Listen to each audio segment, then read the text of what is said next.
rejected, throwing away, affected. I don't know what to say. Ejected, cast out to the sea, disconnected. They didn't want me. Hello everyone, welcome to the final episode of Nicksmissal 3. I am Patricia and I'm here with Admin James. I am here. Alright, so today we're going to be discussing about the most recent movie that was cancelled and rejected by Nickelodeon. And you already know about this because it spread like wildfire when it was first announced last September. It is the Nicktoons crossover movie. I mean, we have been talking about this movie several times over the past year on our podcast, so there's really not much information that we can say about it, other than it's just amazing about how big this story became. I mean, at first I thought it was a rumor, because this came out shortly after the Hey Arnold TV movie was announced, and then there was no information about it. Then it came back, and then it turned out, according to a discussion from Joe Murray's Facebook page, that no, they weren't going to do this Nicktoons crossover movie. It turned out that the person behind this, Jared Hess, whom you might know from movies such as Napoleon Dynamite and Nacho Libre, he just pitched it to Nickelodeon. Nickelodeon said no, and then Jared Hess was like, you know what, screw it, I'm just gonna post it on, Variety anyway, and then everybody went crazy for it. Every single website posted the information, and then it just made Jared Hess look like a complete idiot when Nickelodeon just said, no, the movie's not gonna happen. You know something? In September, I really think that Nickelodeon did the unthinkable and announced pretty much revivals of pretty much almost every show they have. Now, I mean, they even plan to reboot Dog, which actually really surprises me. But this crossover thing legitimately surprised me even more, and I actually didn't believe that would happen. I didn't think this was real when I first saw it, because have seen our shares of rumors of revived Nickelodeon shows. Like, there was the Jimmy Neutron season that was going to be exclusive to Netflix. Then there was the revival of As Told by Ginger. Listen to our podcast because we delved really deep into that. Oh my god. Then there was the revivals of the Wild Thornberrys, and then there was the revival of Rugrats, then there was the Recess revival, and a whole bunch of others that I'm not even gonna say. Anyway, so yeah, the Nicktoons crossover movie. According to what Jared Hess wanted to pitch to Nickelodeon, it was going to feature the 90's Nicktoons coming together for a huge crossover. He wanted it to be like Roger Rabbit and the Avengers. The ones that may have been confirmed were, there were Rugrats, Doug, Ren and Stimpy, the Angry Beavers, Cat Dog, the Wild Thornberrys, and I think that was pretty much it. There was no mention of Kablam. There was no mention of any of the Oh Yeah cartoons. No mention of Our Real Monsters. Maybe there was at the time. And of course there was no mentions of SpongeBob, because SpongeBob was already going to be having the SpongeBob second movie. And then as for the 2000s Nicktoon, they were not even going to be there. So this movie, in my opinion, I'm glad it doesn't exist, because if it was going in that direction, it would have been a massive train wreck.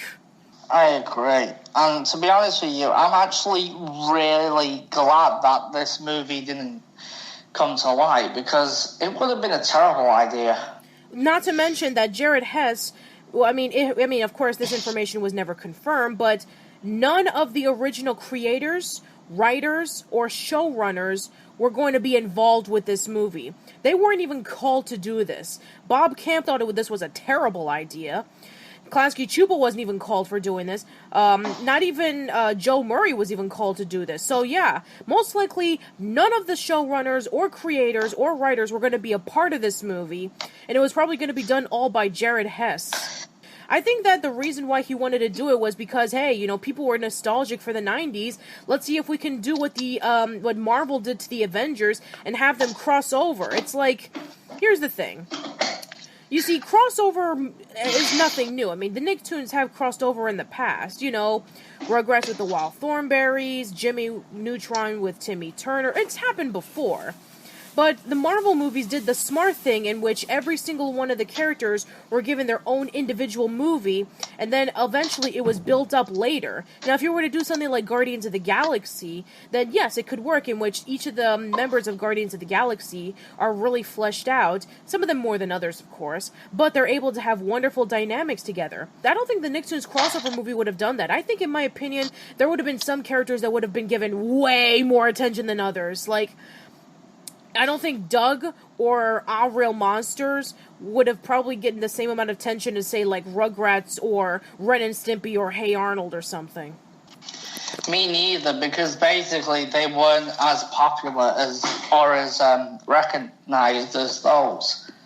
Yeah, and also, I mean, what kind of universe would this movie have taken place in? I mean, let's just take, for example... Okay, so we have Ren and Stimpy, the Angry Beavers, and Cat Dog are anthropomorphic animals, right?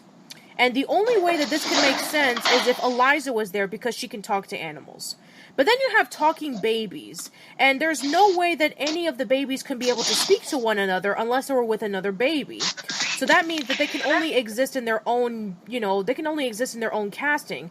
It's not like Doug can be able to talk to them, or it's not like, Arnold or his friends could talk to them. No. So that wouldn't have worked. I mean, Doug and Hey Arnold could work out just fine. The Angry Beavers, Cat Dog, and, Ren and Stimpy could work out fine. And, but unfortunately, having them all together just wouldn't make sense coherently. Me neither. Not to mention the styles of the shows are so different. Oh, that's right. Point. You're right. They are completely different. Like, for example, I mean, you've had Doug that had this kind of sketchy pencil-like drawings. Then you have the Klasky Csupo animation, which that's like, 4 out of the 9 Nicktoons already. We have Rugrats, Our Real Monsters, Rocket Power, and the Wild Thornberry. So they would have had to share the same animation. And, the consensus of a lot of people is that they hate the Klasky Csupo animation because they think it's incredibly ugly. So they had to probably have cleaned it up. I think that's kind of the point. They're supposed to be like that. I think it's because I read somewhere that it was Gabor's decision to make it like that. Yeah, it is it was Gabor Csupo's decision because Gabor Csupo is from Hungary. And he learned how to draw and do animation in his home country. Then when he came to America, and and he brought in his Eastern European influences into his animation. And if you guys have seen my As Told by Ginger video on why I felt that As Told by Ginger was groundbreaking yet overlooked, I mentioned that there was an interview by Eric Molinsky, who was a storyboard artist of Klasky Csupo from 1999 to 2002, in which he states that the designs of the Klasky Csupo characters had to look exactly like Gabor Csupo's drawings, otherwise they would have been heavily criticized. So they had to look exactly how Gabor Csupo drew. Similar to how John Kay would be like, you have to draw it this way, otherwise it's not good enough. So... yes, the drawings of Klasky Csupo were intentional. Anyway, but then so you have the Klasky Csupo animation, and then you have Hey Arnold's animation, in which it's very cell shaded and it has like the pastel colors, and then you have the Angry Beavers, in which it kind of has like a bit of a kind of like a pencil-y drawing, like cell shaded like before, a little bit more woodsy kind of thing. I don't know. I mean, in order for this to work, it has to be either the same animation, or they had to make it all. They had to honor their style of animation, and try to mix it together in one film. Which I don't know if that would have worked, considering that Jared Hess did not call anybody from the original show to work on this movie, and heaven forbid if this movie would have been CGI. If he did what Blue Sky did with the Peanuts, that would be, as in give homage to Charles M. Schultz's style, then that would be lovely. Yeah, but what made that movie so good was that the people who wrote the Peanuts movie were Charles Schulz's son and grandson. They told Blue Sky Studios that they wanted this movie to homage their father's work as much as possible. They were really, really, really heavily involved with the working of this movie.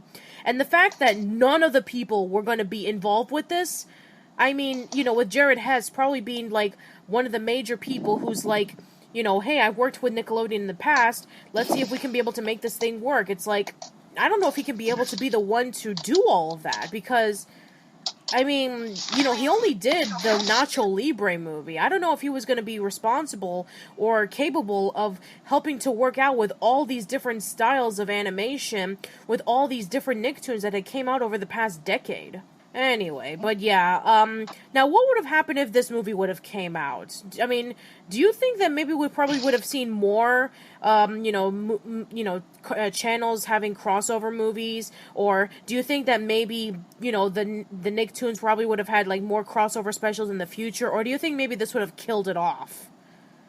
I think it would have probably pretty much killed it off. Knowing how Jared Hess's directing style is and his writing, let's just say it would have easily crapped on the original concepts of these shows. Yeah, this movie would have been a massive train wreck. This would have been the kind of train wreck that would have given people even more of a reason to talk about why Nickelodeon sucks nowadays. We probably would have seen, like, so many people online crapping on this movie, saying that why did this had to exist? This is a terrible idea. I mean, it would have probably been like the food fight of Nickelodeon movies, in which this movie just came out of nowhere, and it was like one of the worst things that ever happened. I'm very protective of these shows personally because they really mean a lot to me. While I love Cartoon Network as well, I don't know what it is about the Nicktoons, but the classic Nicktoons I hold in deep regard. And if somebody took creators' property and, well, basically messed it up, then I think I'd actually die a little bit inside. I knew something was suspicious about this because Chris Viscardi has promised that he would never reboot a property without its original creators. You know, the fact that Jared Hess really wanted to have a Nicktoons crossover movie, despite the fact that Nickelodeon said no, it's just laughable, to be quite honest. It's just one of the most astonishing things that could have ever happened. Look at the shape of the company. It's in need of dire help. Yeah, like, there was, you know, that announcement in which, you know, the satellite dish network is going to remove Viacom from, you know, their network. So that means that all you people who watch satellite on TV, who have satellite dish, you're not going to be able to watch Viacom shows anymore.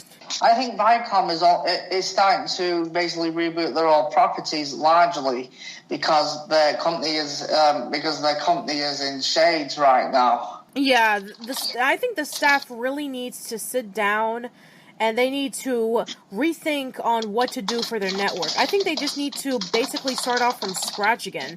They need to take a chalkboard of everything they've done, erase it, and then just come up with some new ideas, because they're being left in the dust. Like, Cartoon Network and Disney are basically just creaming them when it comes to content.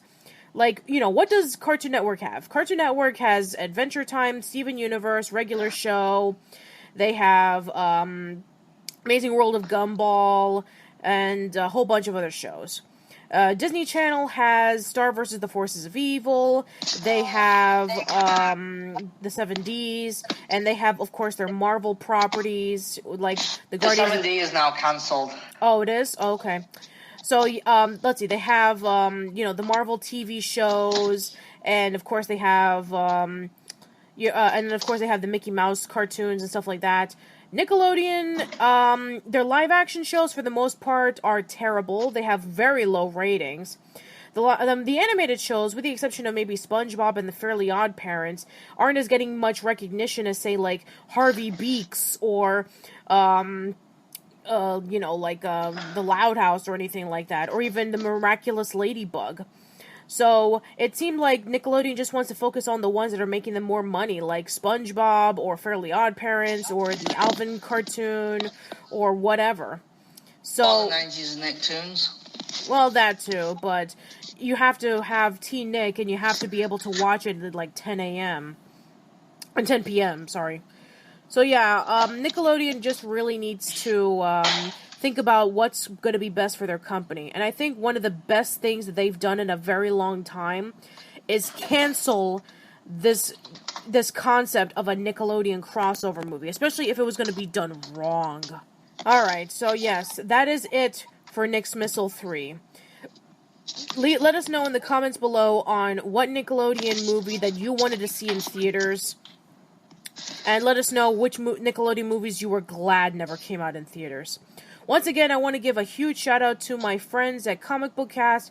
They were the ones who inspired me to do Nicksmissal based off their own series called Crisis Week, in which they discuss about rejected superhero movies. I'm going to leave an annotation right here, or you can check on the description box below to check them out. That is it for Nicksmissal. Thank you so much for joining us this entire summer. As for what we're going to be doing, as for other podcasts, we don't know yet, because we're still up in the air about whether we're going to be still in our hiatus, or maybe we can be able to get more people, but we'll let you know when we know. So until then, we'll see you in the next one, so bye-bye. We'll see ya. So what?